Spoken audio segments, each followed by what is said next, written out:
मोह ये मेरा है क्योंकि इसने मदद की थी है। मोह ये मेरा है क्योंकि इसने सहायता की थी है। मोह मेरा है, मोह क्योंकि इसने मदद की थी है, सहायता की थी है। टुट जाते ने मोह। कहते ने मोह बहुत लंबा नहीं चलता। मोह की यात्रा बहुत लंबी नहीं है। किसी वक्त खुलासा करांगे इसका। मोह पूर्ण जिंदगी मनुख दे साथ नहीं चलता। हां, काम चलता है, लोभ मरघट तक चलता है, हंकार भी चलता है। इते अंतिम समय तक नाल चलते हैं और अगले जन्म का कारण बन जाते हैं। हौमे एहा जात है, हौमे कर्म कमाए, हौमे एही बंधना, फिर जो नहीं पाए। हंकार ने अगला जन्म दे दिता, वो तो अगले जन्म तक नाल जाता है, वो नहीं छोड़ता। लोभ नाल चलता है, अनंत जन्म चलता है और वासना भी चलती है, काम भी चलता है, मोह नहीं चलता। थोड़ी जियां दूरी तक नाल जाता है क्योंकि जिसने भी रुकावट खड़ी की है मोह क्रोध दे च बदल जाएगा। जिसने भी सहायता की है क्रोध मोह दे च बदलेगा। कदी मोह क्रोध दे च बदलता है, कदी क्रोध मोह दे च बदलता है। बगौर मुताला करना। सहायक हो गया मोह, बाधक हो गया हुण उसते क्रोध। कई दफा मनुख की जिंदगी के अनुभव ने जिसते क्रोध आया है उसे ते मोह आया है, जिसते मोह आया है उसे ते क्रोध आया है। क्यों?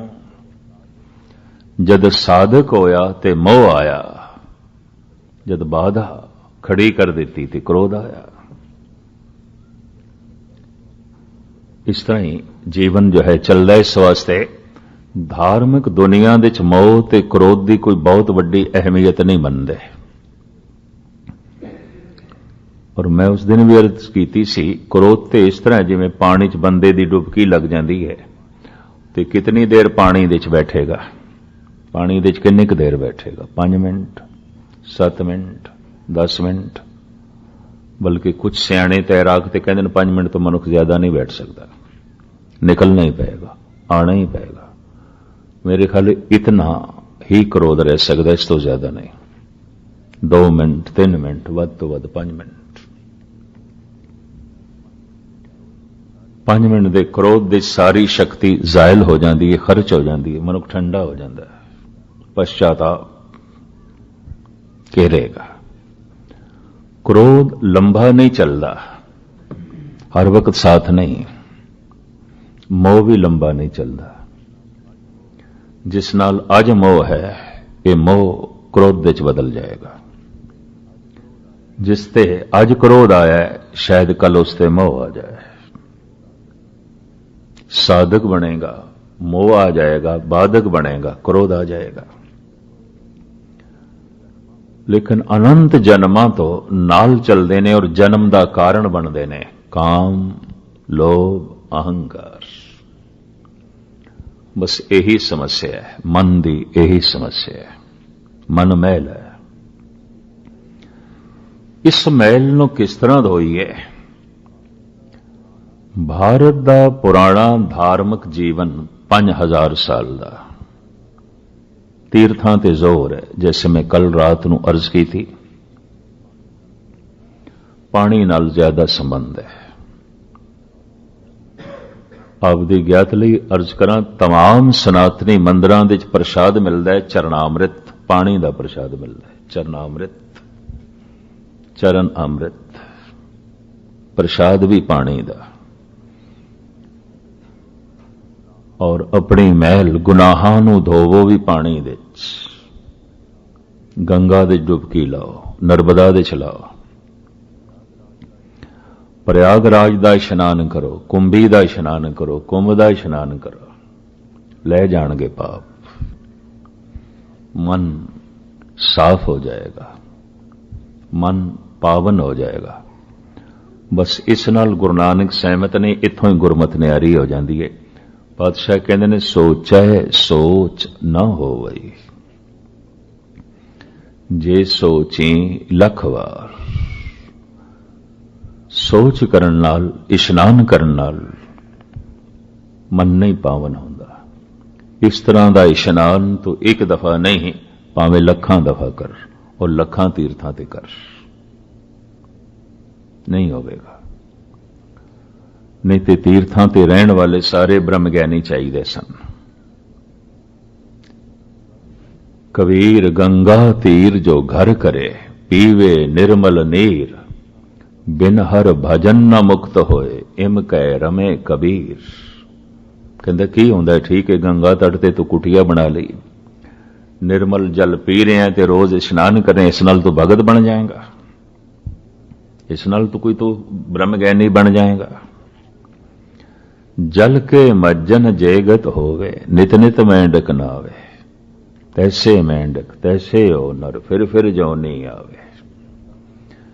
ਫਿਰ ਤੇ ਗੰਗਾ ਦੇ ਚ ਰਹਿਣ ਵਾਲੇ ਸਾਰੀਆਂ ਮਛਲੀਆਂ ਮੈਂਡਕ ਮੁਕਤ ਹੋਣੇ ਚਾਹੀਦੇ ਨੇ।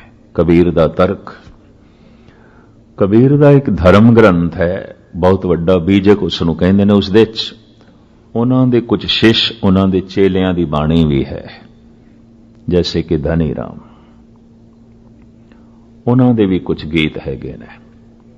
ਤੋ ਧਨੀ ਰਾਮ ਕਹਿੰਦਾ, ਜੱਟ ਬੜਾਏ ਜੋ ਨਰ ਤਰਹਿ, ਮੋਰ ਕਿਉਂ ਨਾ ਤਰਹਿ, ਜਿਨਕੇ ਲੰਬੇ ਲੰਬੇ ਪਰ ਹੈ। ਅਗਰ ਜਟਾਵਾਂ ਰੱਖਣ ਦੇ ਨਾਲ ਪਰਮਾਤਮਾ ਮਿਲਦਾ ਹੈ ਤੇ ਮੋਰ ਦੀਆਂ ਤੇ ਬੜੀਆਂ ਲੰਬੀਆਂ ਲੰਬੀਆਂ ਜਟਾਵਾਂ ਨੇ। ਜੋਗੀ ਲੋਕ ਕੇਸਾਂ ਨੂੰ ਲੰਬਾ ਕਰਦੇ ਨੇ ਬੋੜ ਦਾ ਦੁੱਧ ਪਾ ਕੇ, ਸੰਨਿਆਸੀ ਬਿਲਕੁਲ ਰੋਡ ਮੋੜ ਮੁੰਨਦੇ ਨੇ। ਇੱਕ ਦਾ ਵਿਸ਼ਵਾਸ ਹੈ ਬਿਲਕੁਲ ਮੰਨਣਾ, ਇੱਕ ਦਾ ਵਿਸ਼ਵਾਸ ਹੈ ਜਿਤਨਾ ਲੰਬੇ ਕਰ ਸਕਦੇ ਹੋ ਕਰੋ। तो एक दी शक्ति लगी हुई है लंबे करने दे च, एक दी शक्ति लगी हुई है मुन्नण दे च। भगत कबीर दा श्लोक गुरु ग्रंथ साहब जी महाराज दे च भी इस संबंधी, कबीर प्रीत इक स्यों किए, आन दुबदा जाए, भावे लांबे केस कर, भावे घरर मुंडाए। भावे बोड़ दा दुध पा के इन्हां नूं लंबा कर, जटावां बना, ते भावें घस के मुन घस करर मुड़ाए। जैनी सन्यासी, जैनी साधु कैंची उस्तरे नाल केस नहीं मुंदे। इस वास्ते जैन मार्ग संजम अत साधन, गुरु अर्जन देव जी महाराज सुखमनी साहब दे कहंदे ने साधन बड़े करड़े ने। पता है सिर दे केस किस तरह मुंदे ने, दाड़े दे केस किस तरह मुंदे ने। 2-4 घंटे सिर ते राख नाल रगड़ा लाया जाएगा जोर जोर दा, 2-4 बंदे, ताकि केसां दियां जड़ां हिल जान, फिर एक एक केस पुट देना। इस तरह होंदा है। जिस दिन केसां दा मुंडन होंदा है, चारों पासे नगारची बैठदे ने, साधु वजाए जांदे ने, उच्चे उच्चे धर्म ग्रंथ दा पाठ होंदा है, ताकि साधु दे मुंहों जिहड़ी चीख निकलदी ओ ना सुनाई देवे। निकलेगी चीख, एक एक केस पुटिया जांदा है। जैन मार्ग संजम अत साधन, बड़ा बिखड़ा साधन है, बहुत करड़ा। उंज अहिंसा ते धर्म एक खड़ा है, हिंसा नहीं करनी, किसी नूं चोट नहीं पहुंचानी। जे दूजे नूं चोट पहुंचाना पाप है, तो फिर अपने आप नूं चोट पहुंचाना भी पाप है। पर हत्या पाप है, तो आत्म हत्या भी पाप है। किसी नूं भुखा मारना पाप है, खुद भुखे मरना भी कोई पुण्य नहीं है। दूजे ते जुल्म करना जे गुनाह है, तो अपने उत्ते जुल्म करना भी कोई पुण्य नहीं है। लेकिन ये महान जुल्म जैनी साधु अपने ऊपर कर देना। दाड़े दे केस भी पुट के परे करनगे ते सीस दे घरर मुड़ा है। तो कबीर नूं कहना पिया, कबीर प्रीत इक स्यों कीए, आन दुबदा जाए, भावे लांबे केस कर, भावे घरर मुड़ाए। भावे बोड़ दा दुध पा के तू जटावां बना ले, लंबा कर ले, ते भावें घस के तो मुन छड़। ये तर्क सिख धर्म ते पूरी नहीं उतरदी। क्यों? ये कबीर ने जोगियां लई जैनियां लई कहा है। असी बोड़ दा दुध पा के लंबे नहीं करते और असी मुनदे भी नहीं। कुदरत जितना रख दी है ठीक है, कबूल। जितना कुदरत प्रकृति रख दी है इन्हों, जितनी लंबाई वो रख दी है, सानू कबूल परवान। इस श्लोक दे नाल एक होर श्लोक भी है। कबीर मन मूंडिया नहीं, केस मुंडाए काए, जो कुछ किया सो मन किया, मूंडिया मूंड अजाए। मुनना ही सी ते फिर मन नूं मुनना सी।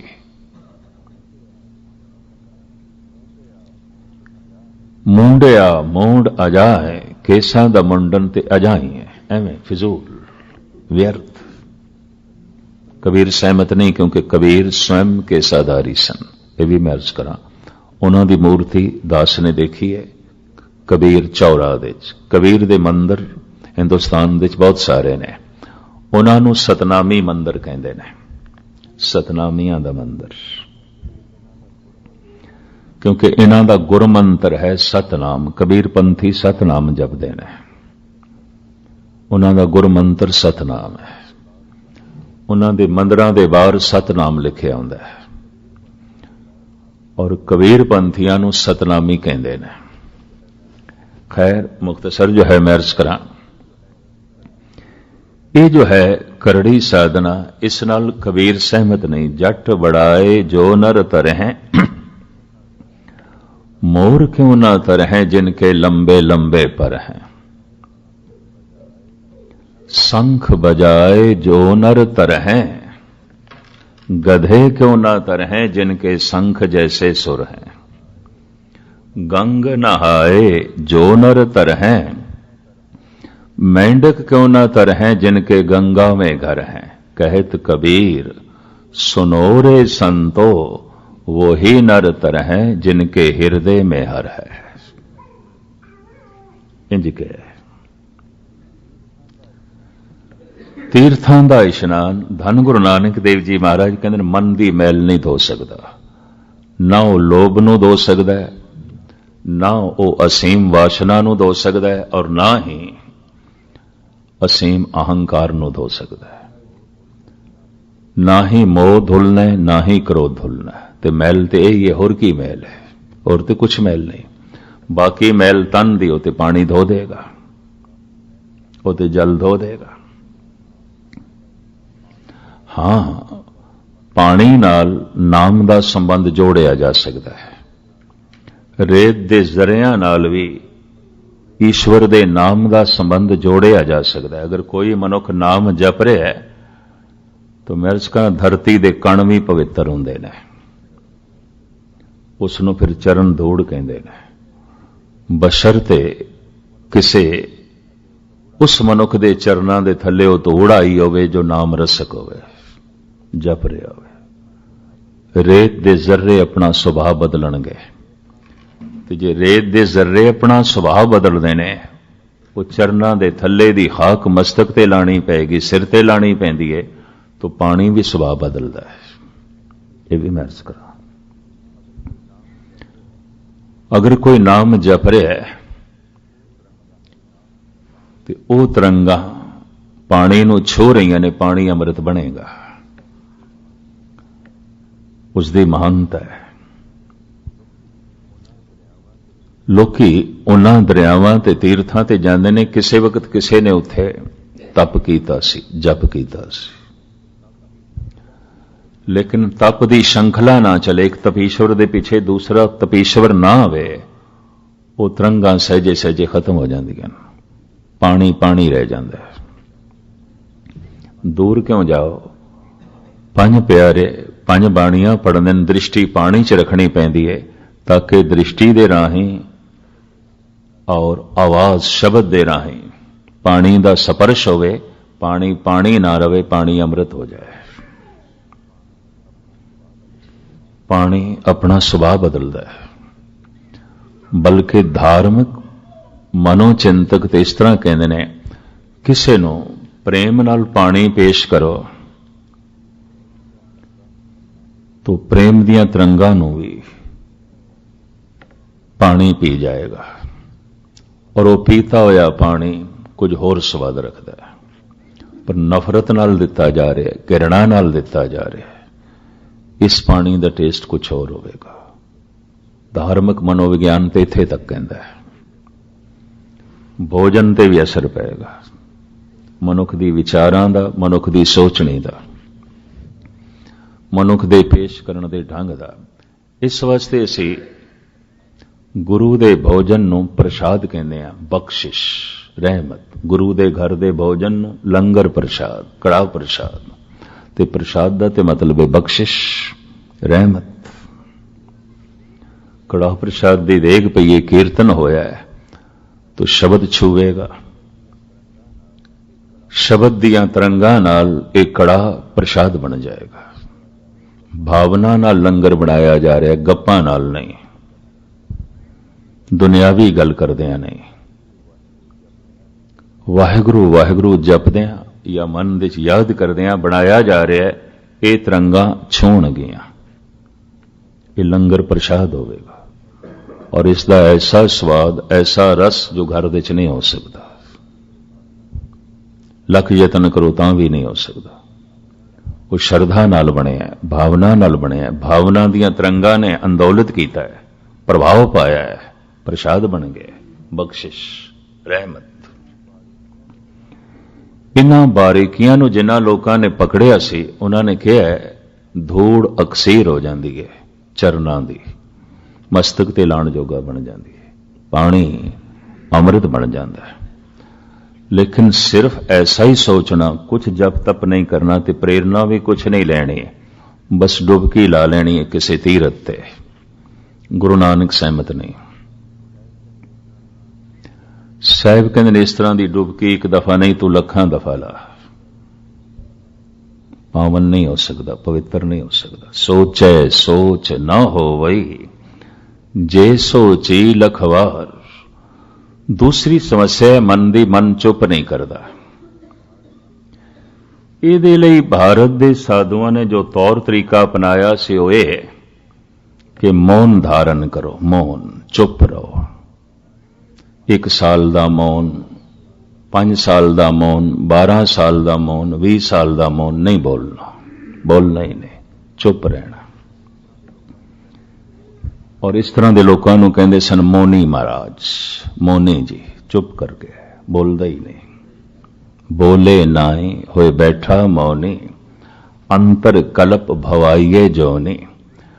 महाराज कहते जबान दे चुप करन नाल मन चुप नहीं करता, किसी कीमत ते नहीं करता। चुप है, चुप ना हो वही। मनुख दी जबान चुप होवे तो मन थोड़ी चुप करता है, नहीं, मन बोलता है, बोली जाता होता है। जबान जद बोलती है तां भी मन बोलता है, पर जो जबान बोल रहा होंदी उस तो विपरीत बोलता है, उल्ट बोलता है। अगर जबान बाणी पढ़ रही है, मन बाणी नहीं पढ़ता। रसना वाहिगुरू वाहिगुरू कर रही है, मन कुछ और कर रहा है, तां तो लोग कहते मन टिकता ही नहीं। यही समस्या है ना, मन जुड़ता ही नहीं, क्योंकि मन किसी होर वाक नाल जुड़े हुआ है। तो तू वाहिगुरू वाहिगुरू जपदा पियो, कुछ होर जप रहा है। तू बाणी पढ़ रहा है, मन कुछ होर पढ़ रहा है। मन दुबाजरा रहिंदा है हर वक्त, थोड़ा जिहा हिस्सा मन दा जबान दे नाल आउंदा, बहुता नहीं आउंदा। तो महाराज कहते चुप रहण दे नाल मन चुप नहीं करता। मौन धारण नाल गुरु नानक सहमत नहीं। चुप है, चुप ना हो वही जे लाए रहा लेवतार। तीसरा तरीका, तीसरी समस्या मन दी, मन तृप्त नहीं होता। अगर ये संसार तो तृप्त नहीं होया तो मंदिर मस्जिद गुरुद्वारे च भी ये मंग संसार दी करेगा, निरंकार दी नहीं, क्योंकि अजे ते संसार तो तृप्त भी नहीं होया। तो जब तृप्त नहीं होया तो ये परमात्मा की मंग नहीं कर सकता। ये परमात्मा कोलों पदारथ की मंग करेगा, क्योंकि अजे तृप्त नहीं होया, अजे रजिया नहीं। संसार तो रजे ते निरंकार की मंग करे। इसनूं कहंदे ने जे लोक ही सुहेला नहीं होया तो परलोक की खाक सुहेला करे। अजे संसार दे ची कुछ नहीं इसदे कोल, ते ये आत्मा की क्यों फिक्र करे जे शरीर वास्ते भी इसदे कोल कुछ नहीं। अजे तो इसदियां जिहड़ियां शरीरक लोड़ां ने वो ही नहीं पूरियां होईयां, आत्मक लोड़ां। अजे तो इसनूं पदार्थ ही नहीं मिले। परमात्मा मेरे देखे भारत विच उस जमाने च बड़े बड़े अवतारी पुरुष संत जन पैदा होए ने जद हिंदुस्तान उस जमाने सोने की चिड़िया सी। राजे महाराजे योगी बनते सन, संत बनते सन। अवतार करीबन करीबन सारे राजघरानियां नाल ने। महात्मा बुद्ध राजकुमार सन, राम राजा सन, कृष्ण राजा सन, स्वामी महावीर राजकुमार सन। मैं ये नहीं कहता निर्धन घराने चो भगत नहीं होए कबीर, इसदे बोल कृष्ण तो घट नहीं ने, यह भी मैं अर्ज कर दिया। लेकिन मैं अर्ज कर रहा जदों सोने की चिड़िया सी उस वक्त उपनिषद लिखे गए, वेद लिखे गए, शास्त्र लिखे गए, बड़े कीमती ग्रंथ लिखे गए जो इन्हां 2000 सालां विच नहीं लिखे गए, पिछे ही लिखे गए। और सारी दुनिया तो लोग हिंदुस्तान की तरफ आउंदे सन पदारथ की खातर। ईरानी, अफगानी, उज़्बेक और तुर्क, टर्की के लोग, अरब, मंगोल, ये सारे हिंदुस्तान की तरफ भजे आ रहे सन। फिर फ्रेंच, पुर्तगेज, अंग्रेज, सारियां दी खोज का मरकज हिंदुस्तान सी। सब कुछ सी उत्थे,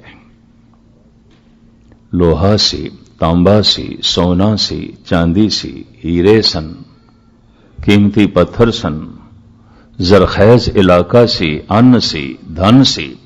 सारी दुनिया का मरकज हिंदुस्तान सी। मंगोल भी आए, चाइनीज भी आए उस जमाने च। ईरान भजिया होया आया, अफगानिस्तान आया, उज़्बेक आए, तुर्क आए, अरब आए, मंगोल आए, फिर पुर्तगेज आए, फ्रेंच आए, फिर अंग्रेज आए। सारियां दा मरकज, सारियां दी झोलियां उसने भरियां।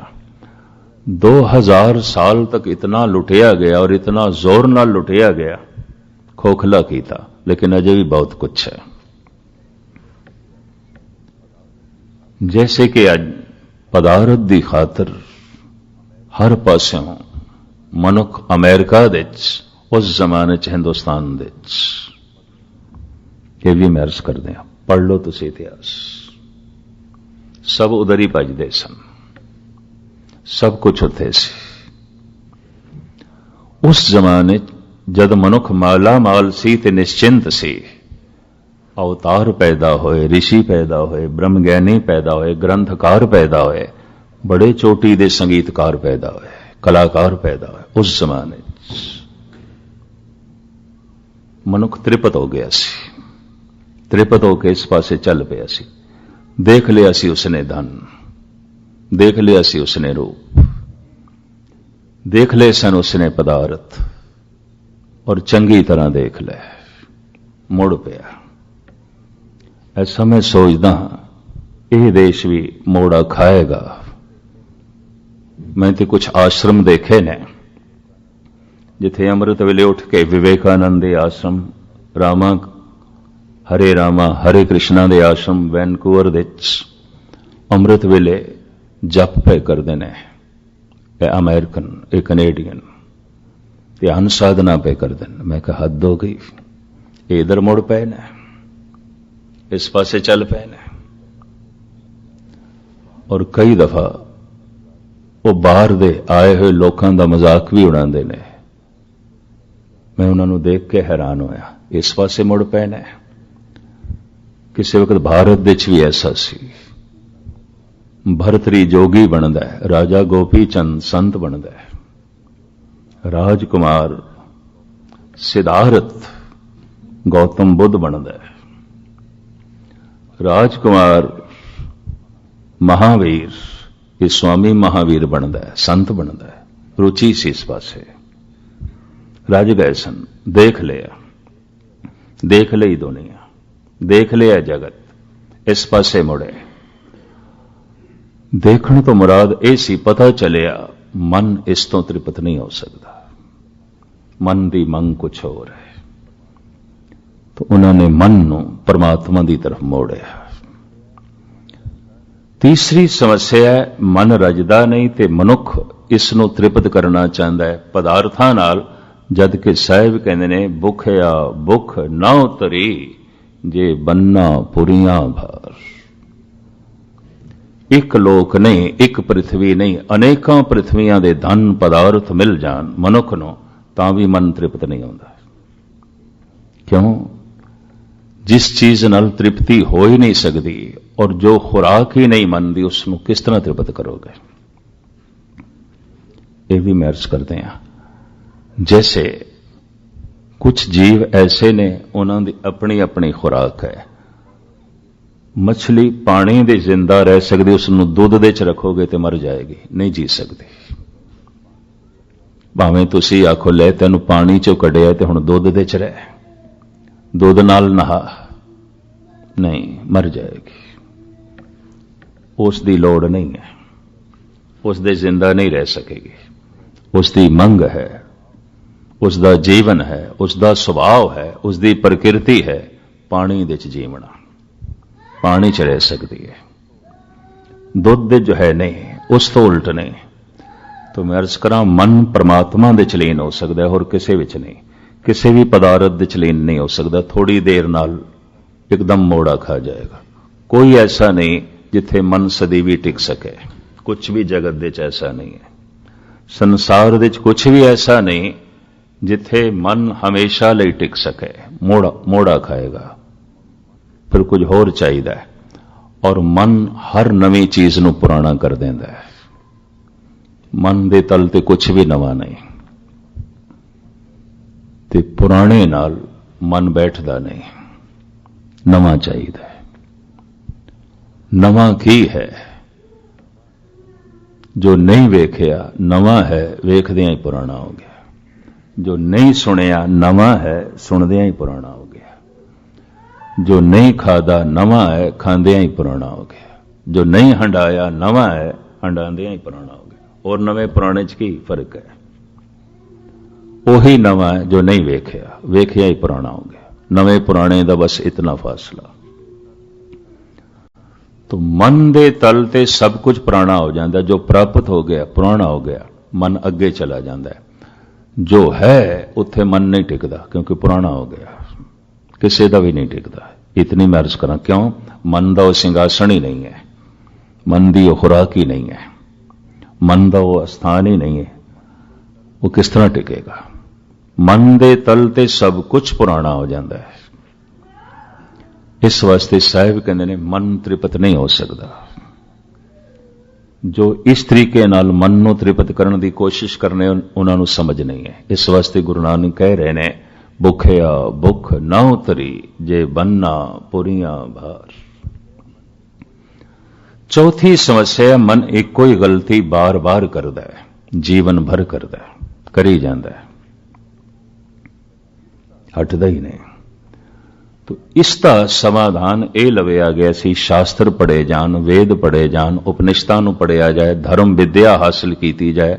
उस जमाने 35-35 साल का कोर्स आउंदा सी, अजे भी है। अद्धी जिंदगी लंघ जाती सी। अगर 20 साल का बंदा पढ़न लई गया तो कई दफा 55 ते 60 साल का होकर निकलता सी। 4 वेद पढ़ के, 6 शास्त्र पढ़ के, 108 उपनिषदां पढ़ के, 27 सिमरतियां पढ़ के, 18 पुराण पढ़ के जिंदगी लंघ जाती सी, जीवन लंघ जाता सी।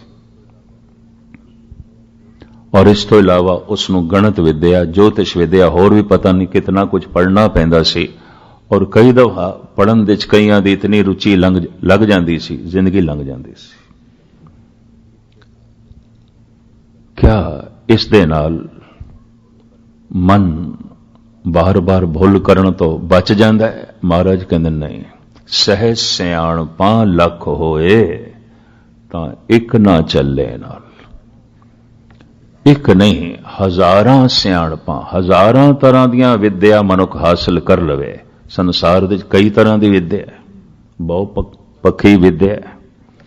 ਹਜ਼ਾਰਾਂ ਤਰ੍ਹਾਂ ਦੀ ਵਿਦਿਆ ਹਾਸਲ ਕਰ ਲਵੇ ਤਾਂ ਵੀ ਮਨ ਇੱਕ ਗਲਤੀ ਨੂੰ ਬਾਰ-ਬਾਰ ਕਰੇਗਾ, ਤਾਂ ਵੀ ਮਨ ਦੀ ਮੂਰਖਤਾ ਨਹੀਂ ਮਿਟਦੀ, ਤਾਂ ਵੀ ਮਨ ਸੁਚੇਤ ਨਹੀਂ ਹੁੰਦਾ, ਇੱਕੋ ਗਲਤੀ ਬਾਰ-ਬਾਰ ਕਰੇਗਾ। ਮਨੁੱਖ ਨੇ ਕ੍ਰੋਧ ਕੀਤਾ ਹੈ, ਪਛਤਾਪ ਕੀਤਾ ਹੈ, ਤੇ ਹੁਣ ਪਛਤਾਪ ਕੀਤਾ ਦੁਬਾਰਾ ਨਾ ਕਰੇ, ਦੁਬਾਰਾ ਕਰਦਾ ਹੈ। ਇੱਕ ਗਲਤੀ ਜੀਵਨ ਭਰ ਬਾਰ-ਬਾਰ ਹੁੰਦੀ ਹੈ, ਇੱਕ ਭੁੱਲ ਜੀਵਨ ਭਰ ਬਾਰ-ਬਾਰ ਆਉਂਦੀ ਹੈ। ਭੁਲਾਵੜੇ ਭੁੱਲੀ, ਭੁੱਲ ਭੁੱਲ ਪਛੋਤਾਣੀ। ਤੋ ਇਸ ਤਰ੍ਹਾਂ ਦੀ ਵਿਦਿਆ ਦੇ ਨਾਲ, ਇਸ ਤਰ੍ਹਾਂ ਦੇ ਗਿਆਨ ਦੇ ਨਾਲ ਮਨ ਦੀ ਮੂਰਖਤਾ ਨਹੀਂ ਮਿਟਦੀ। ਸਹਿਜ ਸਿਆਣਪਾਂ ਲੱਖ ਹੋਏ ਤਾਂ ਇੱਕ ਨਾ ਚੱਲੇ ਨਾਲ। ਮਨ ਦੇ ਤਲ ਤੇ ਇੱਕ ਵੀ ਨਹੀਂ ਚੱਲਦੀ। ਇੱਕ ਵੀ ਵਿਦਿਆ ਮਨ ਨੂੰ ਮੂਰਖਤਾ ਤੋਂ ਨਹੀਂ ਬਚਾਉਂਦੀ। ਕੋਈ ਵੀ ਪਦਾਰਥ ਮਨ ਨੂੰ ਤ੍ਰਿਪਤ ਨਹੀਂ ਕਰਦਾ।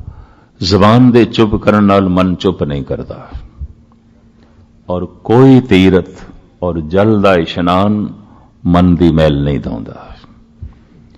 तो फिर ये समस्या है। फिर की करिए, क्यों सचियारा होइए, क्यों कूड़े टुटे पाल। फिर किवें सचियार बणीए, किवें मन नूं परमात्मा दा रूप बनाइए। तीर्थां दा जल मन दी मैल नहीं धोंदा, जबान दे चुप करन नाल मन चुप नहीं करदा। तरह तरह दे पदार्थ और सारी दुनिया दे पदार्थ भी मिल जान ते मन तृप्त नहीं होंदा। हजारां तरह की विद्या प्राप्त करके भी मन की मूर्खता नहीं मिटती, बल्कि साहिबा ने तो साफ किया, पढ़िया मूर्ख आखिए जित लब लोभ अहंकार। भावें कितना पढ़ा लिखा है, मूड है अगर लोभी है, क्योंकि लोभ करके गलती करेगा, असीम अहंकार करके फिर भूल करेगा, असीम वासना करके इस तो फिर अनर्थ होणगे। की होया, हुण पढ़ लिख गया। पहले अनपढ़ता चाहुंदे ने, हुण पढ़ लिख के करेगा, होवेगा तो वही कुछ, बल्कि उस तो अधिक हो जाएगा, ज्यादा करने लग पेगा। पढ़िया मूर्ख आखिए जित लब लोभ अहंकार। तो फिर इलाज की है। साहिब कहते ने हुक्म रजाई चलना, नानक लिखिया नाल। किस तरह ये मन चुप करेगा, किवें मन निर्मल होवेगा, किवें मन तृप्त होवेगा, ते किवें मन दी सारी मूर्खता नाश होवेगी। हुक्म रजाई चलना, नानक लिखिया नाल। हुक्म दी रजा विच चलना। हुक्म की है, लिखिया नाल, तेरे नाल लिखिया है। पढ़ो सुनो, निर्मल हो जाएगा, मन चुप कर जाएगा, मन तृप्त हो जाएगा, और मन इतना सयाना हो जाएगा, भुल नहीं करेगा, परमात्मा दा रूप हो जाएगा। वो जो नाल हुक्म लिखे है, जिस ढंग नाल लिखे है, उसका खुलासा सतगुरु दूसरी पौड़ी च करते हैं, तो मैं कल थोड़े सामने रखांगा। हुक्म कहो नानक जिन हुक्म पछाता, प्रभ साहिब का तिन भेद जाता। जिसने हुक्म नूं समझिया उसे नहीं रब नूं समझिया, जिसने हुक्म नूं जाणिया उसने ही परमात्मा नूं जाणिया, ते जिसने हुक्म नूं मन्निया उसने ही परमात्मा नूं मन्निया। कहो नानक जिन हुक्म पछाता, प्रभ साहिब का तिन भेद जाता। मैं इंडो कनेडियन अखबार देखिया, उस तो पता चलिया कोई 2 सालों तो दास का यह प्रकरण उस अखबार छप रहा है लगातार। हर इतवार हर हफ्ते एक लेख दे रहे हैं।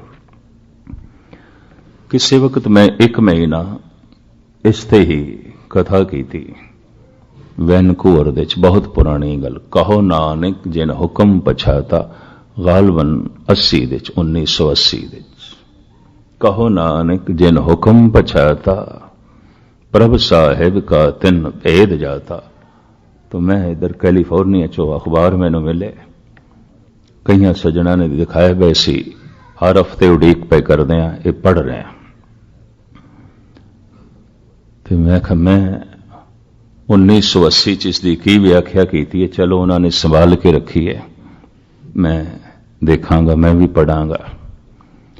धन गुरु नानक देव जी महाराज दे बोल, कहो नानक जिन हुक्म पछाता, रब नूं किसने जानिया जिसने हुक्म नूं जानिया। रब नूं किसने मनिया जिसने हुक्म नूं मनिया। रब नाल कौन जुड़िया जिसने जो हुक्म नाल जुड़िया। तो हुक्म की है, कल इसकी व्याख्या करांगे। अज इत्थे समाप्ति। सारिਆਂ ਦਾ हार्दिक तौर ते धन्यवाद। बड़े टिकाव नाल आपने सरवण कीता। कल इसे लड़ी नूं दूजी पौड़ी द्वारा तुहाडे सामने खुलासा करांगे। भुल चुक दी क्षमा, फतेह प्रवान करनी। वाहिगुरू जी का खालसा, वाहिगुरू जी की फतेह।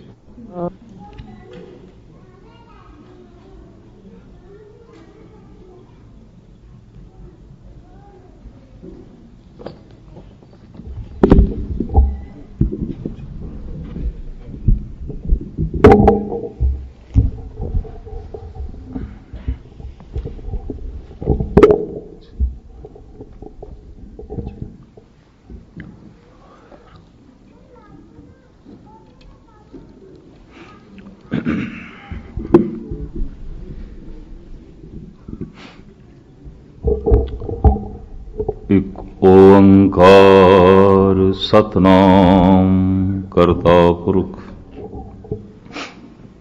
निर्भव निर्वैर अकाल मूरत अजूनी सैभं गुरु प्रसाद। सन्मानयोग गुरु रूप साध संगत जीओ, फतेह प्रवान करनी। वाहिगुरू जी का खालसा, वाहिगुरू जी की फतेह। जपजी साहब की दूसरी पौड़ी, इसकी विचार आप जी के सामने रखनी है। इस तरह आरंभ होती है, हुक्मी होवन आकार, हुक्म न कहा जाई। हुक्मे होवन जी, हुक्म मिले वडियाई। हुक्मे उत्तम नीच, हुक्म लिख दुख सुख पाईए। एक ना हुक्मे बख्शीस, एक हुक्मे सदा भवाईए।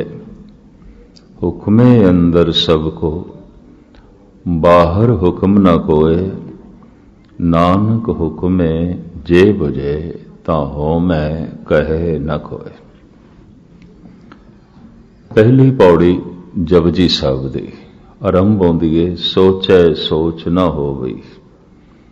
समाप्त होंदी है, हुक्म रजाई चलना नानक लिखिया नाल। सारी पौड़ियां दा मजमून लड़ीवार है। एक पौड़ी नाल दूसरी जुड़ी हुई है, दूसरी नाल तीसरी जुड़ी हुई है।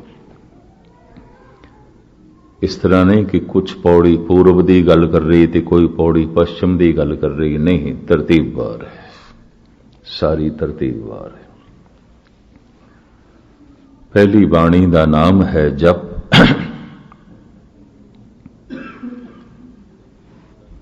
तो वास्तविक जप किसदा करना है, जप क्यों करना है, जप कदों करना है, जप किस तरह करना है, इस बाणी दे खुलासा है। ये सब कुछ गुरु नानक ने दस्या है। जप किसदा करना है, जप किवें करना है, जप कदों करना है, जप क्यों करना है। फिर जप करदियां करदियां पौड़ियां की बननगियां। अगर जप आरंभता है तो शिखरता की है, आखिरत की है। आरंभता सच दा जप है, आखिरत है सच दी प्राप्ति। सच खंड वसे निरंकार। सच दे जप तो आरंभ होई, सच दे लीनता नसीब होई। जप तो यात्रा आरंभ होई, लीनता ते यात्रा समाप्त होई। जप करना सच दे मार्ग दी आरंभता है, सच दा स्वरूप हो जाना ये उस मार्ग दी आखिरत है, समाप्ति है। सच दे लीन हो गए। सच खंड वसे निरंकार। सच की है, इसका भी खुलासा जपजी साहब विच होवेगा। पर श्लोक दे साहिब ऐसा कह देंगे, आद सच जुगाद सच है भी सच, नानक होसी भी सच। अजे संसार नहीं सी, सच है सी। अजे समय दी आरंभता नहीं हुई सी, समय दी बनतर नहीं बनी सी, वकत दी बनतर नहीं बनी सी, सच है सी। जुगाद सच, जुगां दे आद दे, समय दे आद दे है भी सच, हुण भी सच है। नानक होसी भी सच। जद साडी होंद नहीं होवेगी, समय दी होंद नहीं होवेगी, संसार दी होंद नहीं होवेगी, तां भी सच है। संसार दे आद दे च ओही, संसार दे अंत दे च भी ओही, मद दे च भी ओही। उस सच दी प्राप्ति जीवन दा लक्ष्य है, ऐसा सारे दुनिया दे पैगंबरी पुरुषां ने मन्निया है। मनुख जी रिहा है मिथ दे च, पहुंचना है सच दे च। मिथ मिथ्या, मिथ जो नहीं है उसनों पकड़न की कोशिश कर रहा है। तृण की अगन, मेघ की छाया, गोबिंद भजन बिन हड़ का जल। इस छाया नूं पकड़न की कोशिश करता है, तिनकियां दी अग नूं सतीव रखण की कोशिश करता है। ये हड़ दे पानी नूं सदैव चाहता है ते लंघ गया, देखदियां देखदियां गया। संसार नूं एक बहाव मन्निया है, रुकया या कुछ भी नहीं, बहाव है। जितने चिर तक एक चीज ते हाथ पसारांगे वो लंघ गई अगे। सब बहाव चल रहे, तो जो चल रहे होवे उसनों कहंदे ने चंचल। चल चल, जो चल रहे है, चल रहे है, चंचल। तन चंचल है, चल रहे। असी बचपन दे च कुछ होर सी, असी जवानी दे च कुछ होर होंदे हैं, असी बुढ़ेपे दे च कुछ होर होंदे हैं। और पता है धार्मिक विज्ञान की कहंदा है, धार्मिक साइंस की कहंदी है, असी 1 मिनट पहले जो सी हुण नहीं आ, बह रहे हैं। नदी दे तट ते असी खड़े हैं, 1 सेकंड जो सामने पानी सी हुण वो नहीं होते, लंघ गया। जो कल साडा शरीर सी अज वो नहीं है। इस चक्कर च ना पैना कि जो कल शरीर सी वही अज है, वो अज नहीं है। कल दी गल छड्डो, जो सवेरे शरीर सी वो हुण नहीं है। मनुख कह देंदा ओही गंगा वग रही है, ओही नर्मदा वग रही है, ओही दजला वग रहा है। नहीं, तू जिथे खड़ा है पता नहीं कितना पानी लंघ गया। अगर पानी दे बहाव का नाम दरिया है तो जिथे तू खड़ा है वो पानी नहीं है, तो लंघ गया। तेरे देखदियां देखदियां लंघ गया। तो जे दरिया लंघ गया तो तू भी लंघ गया, तेरा शरीर भी लंघ गया। तू कल ए नहीं सी, तू सवेरे ए नहीं सी जो होना है। कोई बच्चा 1 दिन दे जवान नहीं हो जाता, हो रहा है। इस वास्ते धार्मिक ज्ञान कहता है शब्द किसे ते नहीं लगा सकते, है दी हालत दे कुछ भी नहीं है, हो रहा है। फिर ध्यान देना, है दी हालत दे कुछ भी नहीं है दा मतलब है रुके होया, टिके होया। है दी हालत दे कुछ भी नहीं है। असी कहिए बच्चा है, और धार्मिक विज्ञान, धार्मिक साइंस कहती है नहीं, बच्चा हो रहा है, बहाव है। ये भी जो सवेरे सी हुण नहीं है, जो हुण है सवेरे नहीं होगा, ये तो बह रहा है। कोई बच्चा 1 दिन देखते जवान नहीं होता, रोज जवान हो रहा है, तो हो रहा है। तो किस तरह की ये बच्चा है? अगर है तो फिर हमेशा ही बच्चा रहना चाहिए, नहीं, ये तो बहाव है। कोई बच्चा 1 दिन दे जवान नहीं हो जाता, रोज हो रहा है। कोई जवान 1 दिन दे बुढ़ा नहीं हो जाता, रोज हो रहा है। तो हुण इस तो अगे भी मैं अर्ज करदे हां, कोई मनुख 1 दिन दे नहीं मर जाता, रोज मर रहा है। इस नाल भी सहमत होना। कोई मनुख 1 दिन दे नहीं मरदा, रोज मर गया है। ਤੁਸੀਂ ਆਖੋਗੇ ਰੋਜ਼ ਮਰ ਰਿਹਾ ਹੈ, ਮੋਟੇ ਰੂਪ ਵਿੱਚ ਤੇ ਦਿਖਾਈ ਦਿੰਦਾ ਹੈ। ਕਿਸੇ ਜਵਾਨ ਨੂੰ ਆਖੀਏ ਤੇਰਾ ਬਚਪਨਾ ਕਿੱਥੇ, ਕਹਿੰਦਾ ਮਰ ਗਿਆ, ਨਹੀਂ ਹੈ। ਕਿਸੇ ਬੁੱਢੇ ਨੂੰ ਆਖੀਏ ਤੇਰੀ ਜਵਾਨੀ ਕਿੱਥੇ, ਕਹਿੰਦਾ ਮਰ ਗਈ, ਖਤਮ। ਤੇ ਬਚਪਨਾ ਕਿ ਇੱਕ ਦਿਨ ਦੇ ਚ ਮਰਿਆ, ਰੋਜ਼ ਮਰ ਰਿਹਾ ਸੀ। ਇਹ ਜਵਾਨੀ ਕਿ ਇੱਕ ਦਿਨ ਦੇ ਚ ਮਰੀ ਹੈ, ਰੋਜ਼ ਮਰ ਰਹੀ ਸੀ। ਕਿ ਬੁਢੇਪੇ ਦੀ ਮੌਤ ਇੱਕ ਦਿਨ ਹੋਈ ਹੈ, ਰੋਜ਼ ਹੋ ਰਹੀ ਸੀ। ਕਬੀਰ ਇਸ ਨੂੰ ਆਲਮਾਨਾ ਢੰਗ ਨਾਲ ਬਿਆਨ ਕਰਦੇ ਨੇ। ਅਗਰ ਇੱਕ ਬੱਚੇ ਨੇ, ਇੱਕ ਮਨੁੱਖ ਨੇ ਔਸਤ ਉਮਰ 70 ਸਾਲ ਲਿਆਂਦੀ ਹੈ, ਚਲੋ 70 ਸਾਲ ਉਹ ਜੀਵੇਗਾ ਬੱਚਾ। ਅੱਜ ਦਾ ਦਿਨ ਲੰਘ ਗਿਆ ਤੇ ਮਾਂ ਕਹਿ ਰਹੀ ਹੈ ਵੱਡਾ ਹੋ ਗਿਆ, ਇੱਕ ਦਿਨ ਵੱਡਾ ਹੋ ਗਿਆ। ਕਬੀਰ ਕਹਿੰਦੇ ਨੇ ਨਾਪਣ ਦਾ ਇੱਕ ਹੋਰ ਢੰਗ ਵੀ ਹੈ, ਇੱਕ ਦਿਨ ਛੋਟਾ ਹੋ ਗਿਆ, ਇੱਕ ਦਿਨ ਘਟ ਗਿਆ। ਮਾਂ ਕਹਿੰਦੀ ਇੱਕ ਦਿਨ ਵੱਧ ਗਿਆ, ਪਿਤਾ ਕਹਿੰਦਾ ਇੱਕ ਦਿਨ ਵੱਧ ਗਿਆ, ਵੱਡਾ ਹੋ ਗਿਆ। ਕਬੀਰ ਕਹਿੰਦੇ ਠੀਕ ਹੈ, ਮੰਨਦੇ ਆ, ਪਰ ਇੱਕ ਦੂਜਾ ਦ੍ਰਿਸ਼ਟੀਕੋਣ ਵੀ, ਇੱਕ ਦਿਨ ਛੋਟਾ ਹੋ ਗਿਆ, ਇੱਕ ਦਿਨ ਘਟ ਗਿਆ। ਜਨਨੀ ਜਾਣਤ ਹੈ ਸੁਤ ਬੜਾ ਹੋਤ ਹੈ, ਇਤਨਕ ਨ ਜਾਣੇ ਜੇ ਦਿਨ ਦਿਨ ਔਦ ਘਟਤ ਹੈ, ਤੇ ਘਟ ਵੀ ਰਿਹਾ।